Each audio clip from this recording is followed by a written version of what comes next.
The goal of the Apollo space program was to put a man on the moon and return him safely to Earth. Most importantly, this program would allow humans to achieve what we thought was once impossible, to land on the moon.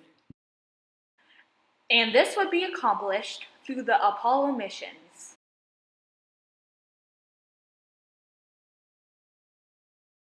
On May 25, 1961, President John F. Kennedy challenged the nation to land astronauts on the moon by the end of the decade. And NASA met the challenge with the Apollo program. But why, some say, the moon? Why choose this as our goal? And they may well ask, why climb the highest mountain? Why, 35 years ago, fly the Atlantic? Why does Rice play Texas? We choose to go to the moon. We choose to go to the moon in this decade and do the other things, not because they are easy, but because they are hard. Apollo was the NASA program that resulted in American astronauts making space flights and walking on the moon. The Apollo program started in 1963 and ended in 1972.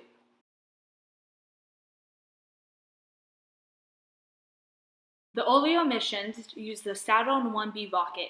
It was a staged rocket that was about as tall as a 22-story building.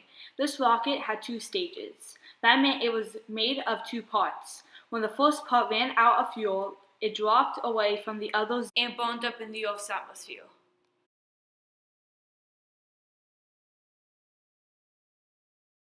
This rocket was used for testing the Apollo capsules in Earth's orbit.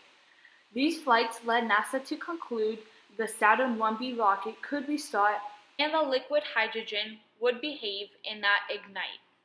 During orbit, they were able to absorb the condition of the hydrogen tank and conclude it had the ability to handle the extreme pressures and stress.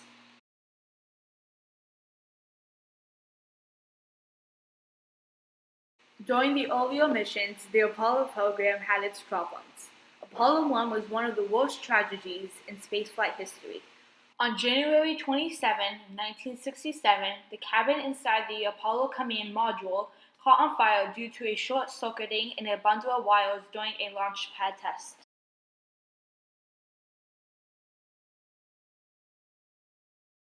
The pure oxygen cabin allowed the fire to spread and all three crew members died. Even with this horrific start, the next three missions would provide the much-needed data that would allow the program to press on and successfully land on the moon.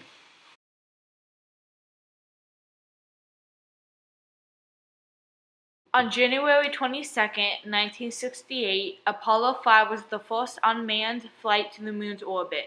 It was also the first spacecraft that contained the lunar module.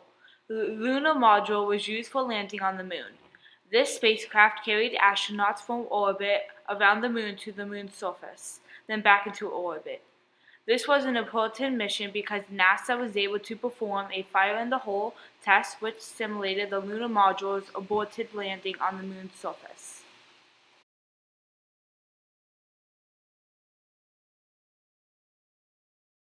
Apollo 5 also used the more powerful Saturn V rocket. This three-stage rocket was able to send the Apollo spacecraft to the moon. This type of rocket was the one used for landing on the moon. It was about as tall as a 36-story building.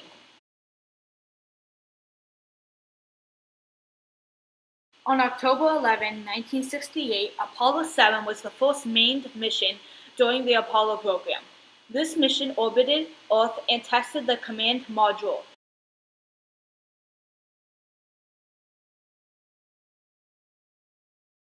The Apollo Command Module was designed by NASA, especially for this program. The command module was used for going to the moon and back.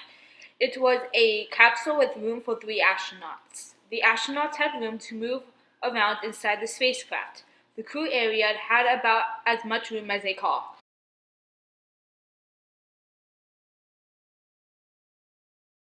The first manned mission to the moon was Apollo 8. It circled around the moon on Christmas Eve in 1968. However, Apollo 8 did not land on the moon. It orbited the moon, then came back to Earth. It took astronauts farther than anyone had ever gone before.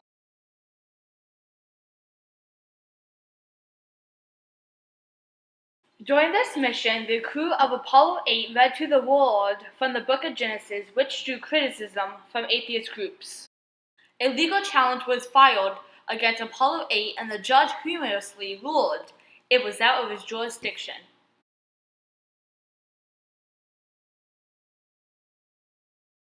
Apollo missions 9 and 10 would also prove to be a success. These manned missions continued testing the lunar module while orbiting the moon.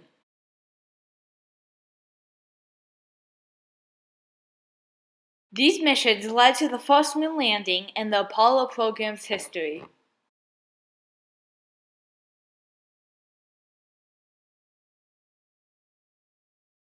On July 20th, 1969, Apollo 11 was the first mission to land on the moon.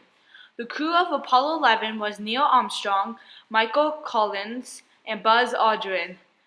Armstrong and Aldrin walked on the lunar surface while Collins remained in the orbit around the moon.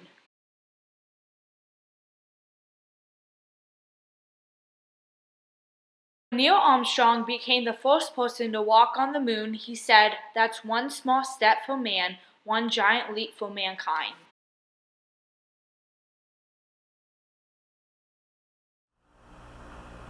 I'm going to step off the limb. That's one small step for man,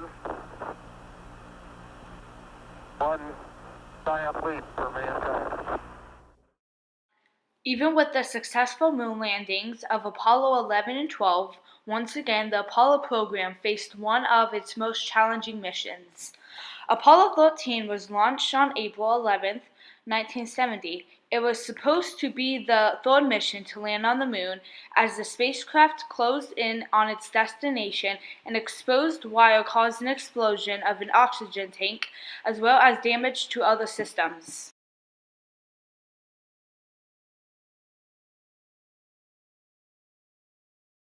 The mission was aborted and the crew was forced to live in the lander as they worked with NASA to develop a plan to land the damaged spacecraft back on Earth. Because of quick thinking and conflict resolutions, the three astronauts returned safely to Earth on April 17, 1970, 6 days after launch. In 1995, Hollywood would produce a film about this mission called Apollo 13.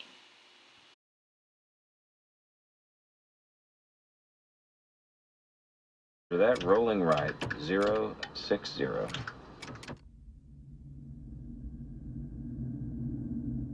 And then if you could give your oxygen tanks a stir. Roger that.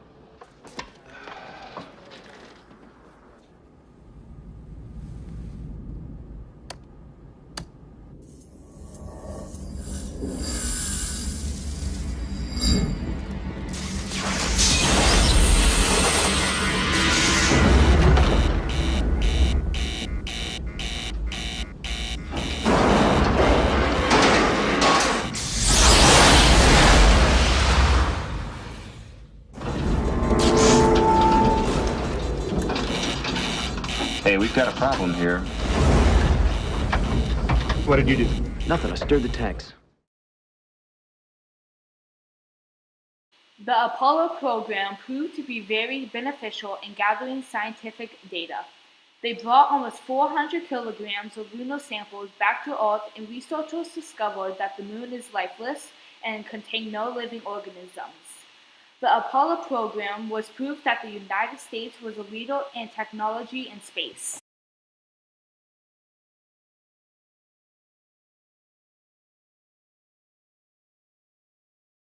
This was what NASA set out to accomplish. In 1972, Apollo 17 would be the last mission to land on the moon.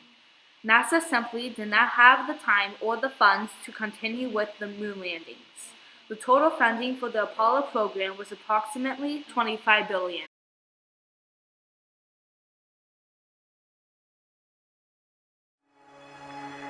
In the beginning, God created the heaven and the earth.